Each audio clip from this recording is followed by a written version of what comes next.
Everyone is talking about the Bitcoin cycle, the super cycle, the potential returns after a Bitcoin halving. Let's have a look at some data. Let's compare different halvings. Let's have a look also at on-chain data that a lot of people are not looking at. What we've got over here is the performance 1 year after the halving. This time the halving will take place in April. So the halving event is here on the left and we've got the price chart 1 year from that. The first line here in red is epoch number 2. That was in 2012, 2013. A 7,700% performance 1 year after the halving. Epoch 3 is here in blue. That was 460%. Epoch 4 is in green. That was 670%. Now, isn't that interesting? I do believe that over time we have diminishing returns, but it looks like after the halving, this did not happen for the last 2 cycles. Now, a 5 to 8x after the halving would be absolutely incredible. I do not believe that this will happen. I also don't think that the halving will actually be that important.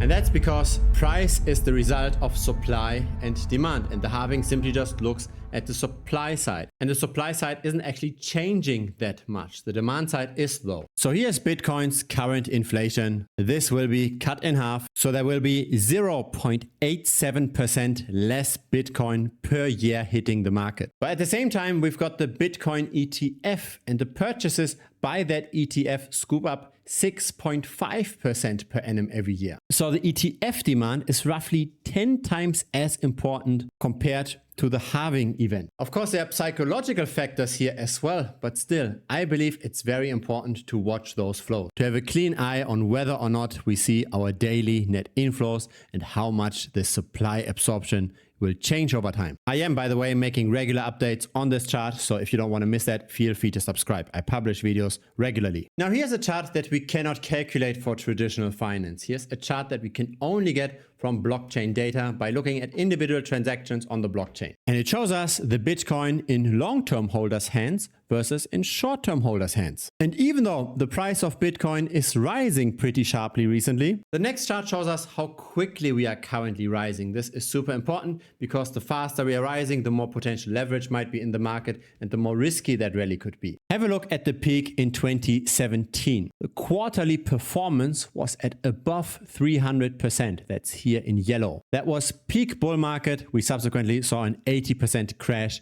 in the Bitcoin price. We then saw the exact same metric spiking up to maybe 200% or so. We saw a 50-60% correction. This year, by the way, was the Corona crash. We then again peaked up to similar levels of 2017. That was at the end of 2020. And we went sideways for a while and got our correction from this peak to this bottom by roughly 70%, a bit more than that. Right now, the quarterly return doesn't look that bad yet. Yes, it feels that we are heating. Yes, it feels like we might be turning around, but simply just looking at the data, it's actually not that bad. We have seen way more intense manias in the past. Now here's another metric I like to look at. This shows the cost basis of different kinds of holders. So we're looking at the overall realized price in orange. We're looking at the realized price of long-term holders in blue and at the realized price of short-term holders in red. When the short-term holders are in profit, it tends to be a sign that we are currently in a positive trend. When they are in losses, it might make sense to be a bit more careful. Currently, they are, of course, in profit. For the long-term holders and for the total market,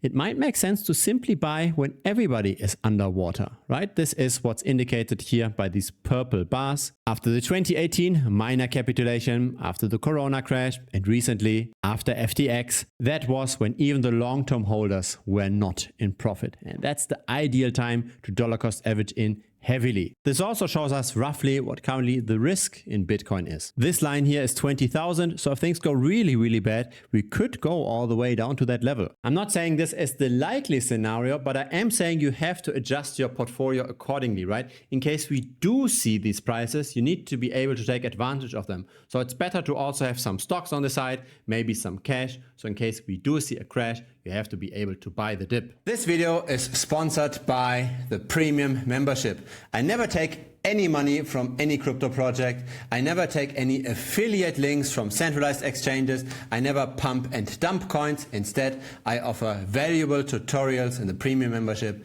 feel free to check it out. So that's the art in all of this. We want to have enough invested to be happy with the gains in case it goes up, but we don't want to be over invested not to be able to buy the dip in case we do dip. You always want to be somewhat flexible and move your portfolio allocations around and be able to adjust. Here's the long-term holder market value to realized value. So the market value again is the average cost basis, in this case of the long-term holders. And what we're doing here is we take that cost basis in relation to the current price. So when we are below 1, this green line over here, then the long-term holders are in losses.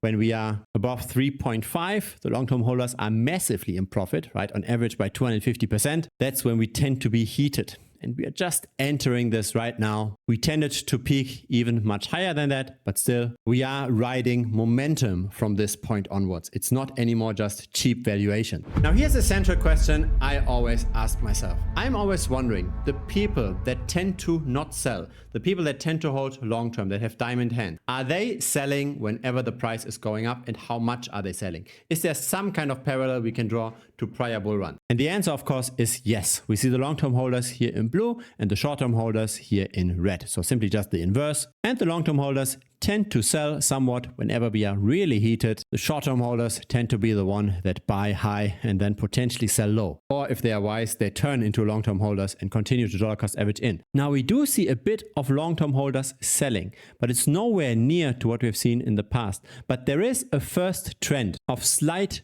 profit taking here. So again, we are now in the momentum stage. We are now in the bull market. This is not just dollar cost averaging at fair valuations. We are now betting that the high Bitcoin prices will generate attention, will bring in new people into the market. And then at some point when the number of new people runs out, that's then when the market top has happened. That's then when all the long-term holders have distributed and taken their profit. Here's a similar chart, the holder spending binary indicator. This is by Glassnode, by the way. I will leave a link down below. It's an indicator showing whenever the long-term holders are selling, for how long are they actually doing this? How long does positive momentum like this continue when the price is already not that low? It was 225 days in 2017. It was 123 days in 2020. And so far we are 42 days in this rally. So if we have bad luck and Bitcoin just goes from high to high to high, maybe this whole thing will already be over in 2 or 3 months. Let's have a very close look on these numbers. If it's your first time here, feel free to subscribe. A like would be very much appreciated as well. See you next time.